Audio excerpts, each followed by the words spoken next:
Allora, quindi abbiamo visto queste strutture che comunque andranno veramente a riformare grandemente. Il distretto, uno ogni 100.000 abitanti, andiamo davanti con le slide, centrale operativa territoriale. Che cosa si tratta? Allora, la centrale operativa territoriale è un'altra struttura, è un servizio e funziona 7 giorni su 7, funzionerà 7 giorni su 7, anche oggi c'è già, ma insomma qui assume un ruolo davvero fondamentale e avrà il compito di mettere in relazione, anche oggi lo fa, ma insomma ancora di più, tutti questi servizi che abbiamo visto dentro a questa slide. Ok? Quindi li farà dialogare fra di loro.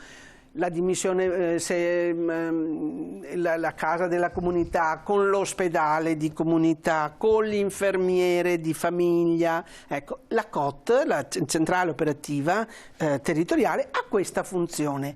Anche questa, una ogni 100.000 abitanti, quindi vedete che sta dentro al distretto. Ok? Avrà del suo personale dedicato. Anche qua lo sottolineo, tutte queste strutture avranno degli standard, va detto, poi vediamo alla fine, tiriamo le somme alla fine, standard uniformi, ma ecco, tutte queste strutture hanno degli standard di personale importanti dedicato, perché tutte queste strutture camminano sulle gambe degli uomini, cioè non è sufficiente, perché magari dal punto di vista strutturale ci sono già, anche ce l'abbiamo già, la COT, la centrale operativa, che sarebbe quel servizio che ti aiuta nella dimissione protetta, quel servizio, no, che dovrebbe aiutarti, no, quando viene sì, le cose che dicevamo prima, quando una famiglia si trova di fronte a una dimissione dall'ospedale di una persona che non è ancora guarita, è stata semplicemente curata, e la COT aiuta, dovrebbe aiutare in questo. Dovrebbe aiutare, c'è la paura è quella, perché normalmente, per esperienza anche personale di tante altre persone, boom, ti comunicano, domani viene dimesso, tu corri là a prenderlo, cosa ne faccio?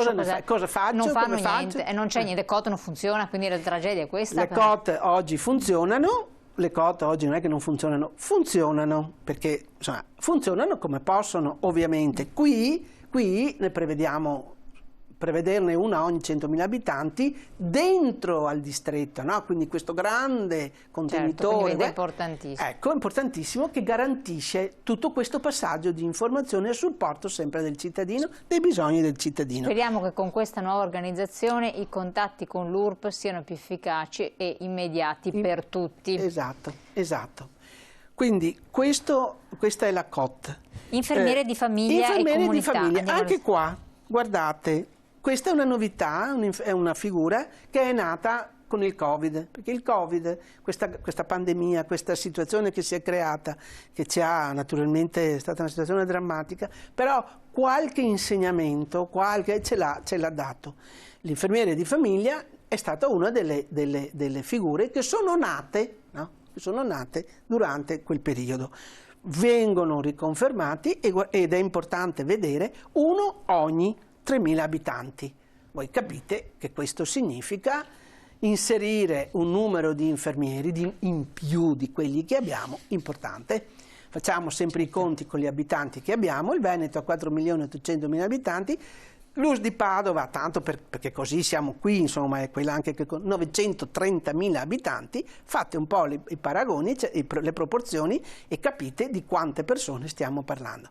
Ma l'infermiere è fondamentale, sta dentro alla casa di comunità, in relazione con tutti gli altri professionisti, perché quello che intendevo dire prima è anche questo: nella casa della comunità noi non troveremo più solo il medico di medicina generale, troveremo il pediatra di libera scelta, l'infermiere di famiglia, troveremo anche qualche specialista, troveremo oltre a tutta una serie di anche servizi diagnostici, no? Per cui non dovrò più andare in ospedale, ma lì troverò la risposta, l'ecografo, l'elettrocardiografo, no? E tutta una serie di interventi per quella medicina di prossimità che ci risolvono anche la vita, punto prelievi, il punto di accesso, no? Il primo punto di accesso, cioè io su questa cosa insisto, è scritto nella carta, ma è importante, sono importanti queste. Quindi infermiere di famiglia e di comunità, che è diverso dall'assistenza domiciliare, che c'è anche adesso, ma che continuerà naturalmente ad esistere e anche ad essere implementata. Unità continuità assistenziale. Allora, questo vediamo la slide anche qui, sì, che richiama lo schema iniziale, quindi dove c'è la... Eccolo qua. Anche qua 1 ogni 100.000 abitanti. Chi sono questi? Anche questo è nato durante, sono quelli che si chiamavano durante la pandemia gli USCA, cioè quei medici di base, quei medici che che nella seconda parte, diciamo, soprattutto nella seconda ondata del Covid, della pandemia, hanno cominciato a recarsi a domicilio, ok? Si recavano a domicilio per tutto quello che era necessario, addirittura per fare le vaccinazioni, naturalmente alle persone fragili, alle persone con problemi. Non si chiamerà più USCA, si chiamerà UCA, che vuol dire appunto unità continentale, sono parole un po' strane, però insomma vuol dire che a domicilio dovrà esserci un'equipe mobile, quindi 2 persone che si muovono e che vanno a domicilio, no, a fare l'assistenza, sempre collegati al distretto, e sono composti da un medico e da un infermiere. Quindi anche qua si muovono in 2. 2 per 100.000 abitanti. 2 per 100.000. Vedo... No, il servizio prevede, no, bisogna vedere certo quanti UCA ci saranno. Sì, sì. Ah, perfetto, okay? Sì. Ecco. Poi la casa della comunità di cui parlavamo l'abbiamo già detta, la casa della comunità, no? Abbiamo detto una ogni 40-50.000 abitanti, o quella grossa, hub, diciamo, quella più importante, aperta 24 ore, 7 giorni su 7, o quella un po' meno, un po' più piccola, chiamiamola, che recupera anche gli ambulatori dei medici di medicina generale attuali, incluse le medicine di gruppo attuali, questa aperta 12 ore, 6 giorni su 7, ok? Ecco, qui dentro, anche qua, troviamo sempre molte professioni, in particolare anche nella casa di comunità, quella hub, potremmo trovare anche qualche fisioterapista, qualche operatore sanitario della riabilitazione, quindi fisioterapisti, logopedisti, a seconda insomma dei bisogni. Quindi chiaro, quindi continuiamo a insistere, no, che queste figure sono strategiche, e le troviamo vicini a noi, dobbiamo trovarli vicini a noi. Ecco. Assistenza domiciliare è quella che... Ecco, l'assistenza domiciliare è quella che c'è anche adesso, servizio H24, 7 giorni su 7. Però questa qui adesso è... allora, vediamo se riesco a leggere il messaggio. No, perché è impossibile leggerlo, vediamo se me lo leggiamo, non riesce a mettere un po'... No, vabbè, appena riescono a sistemare il messaggio lo leggo. E allora, dicevo, però adesso l'assistenza domiciliare, voi lo sapete benissimo, molti lamentano che non c'è, che non funziona, che la chiamano, che arriva quando ormai è troppo tardi.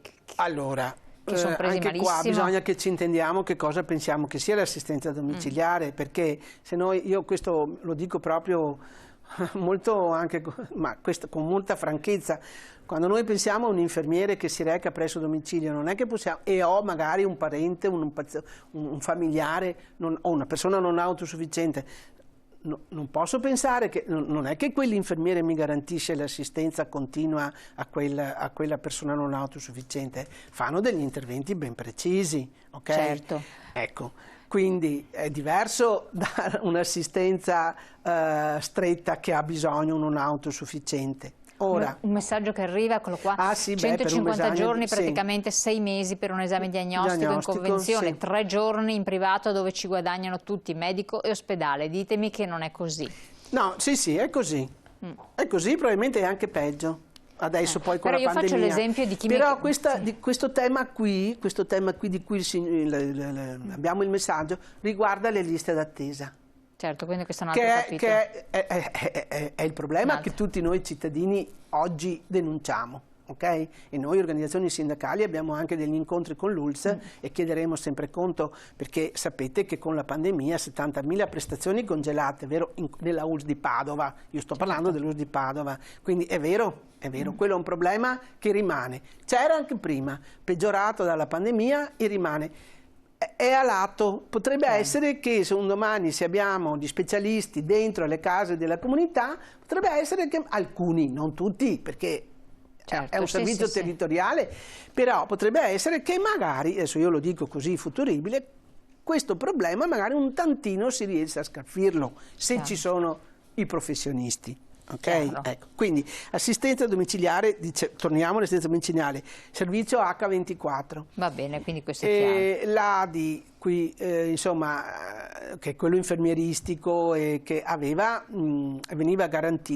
viene garantita un po' a macchie di leopardo in tutto il Veneto, insomma, qualche provincia di più, qualche di meno, attraverso la pronta disponibilità degli infermieri. Anche gli infermieri del territorio fanno la reperibilità e si recano a chiamata il più delle volte su pazienti, su cittadini, perché non sono pazienti, già in carico al distretto, perché dobbiamo capire bene, un conto è l'urgenza, no? L'emergenza, un conto è quello, un conto è l'assistenza domiciliare di una persona cronica con una patologia non autosufficiente. Se io ho un problema urgente non posso chiamare l'assistenza domiciliare integrata. Devo andare al pronto soccorso. Chiamo la guardia medica. Chiaro. O vado al pronto soccorso.